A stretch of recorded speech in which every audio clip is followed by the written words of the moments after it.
لا تنسى الاشتراك في القناة وتفعيل الجرس لمتابعة أخبار المملكة المغربية الشريفة. أكد المندوب العام لإدارة السجون وإعادة الإدماج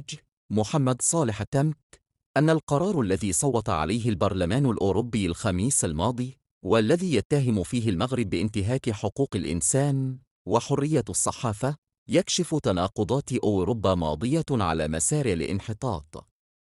وشدد التمت في مقال بعنوان التشويه الأخلاقي لأوروبا ماضية على مسار الانحطاط على أنه من المهم أولاً وقبل كل شيء تحديد مرام هذا القرار البعيدة عن كونها مدفوعة بانشغال الدفاع عن حقوق الإنسان وحرية التعبير والصحافة وتعزيزها، مضيفاً: من الواضح أنه قرار يندرج بشكل جلي في إطار حملة تهدف إلى تشويه صورة المغرب ومعاكسة مصالحه العليا وطموحاته المشروعة، ذلك أن بروزه كقوة إقليمية على الضفة الجنوبية لحوض المتوسط يزعج جاره القديم.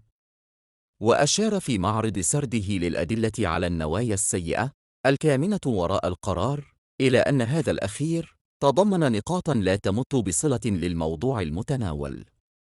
وأبرز التمت في هذا السياق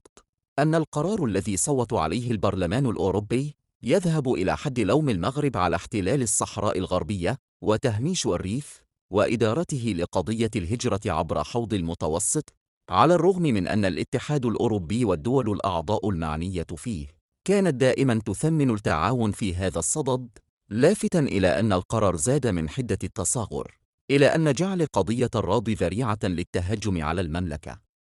وأضاف أن التناقضات الصارخة والمناورات الدنيئة لأوروبا الماضية على مسار الانحطاط ليست سوى علامات وإثباتات في نظر الرأي العام الدولي أنها ليست ولم تكن مطلقاً تلك السلطة الأخلاقية التي تضفي على نفسها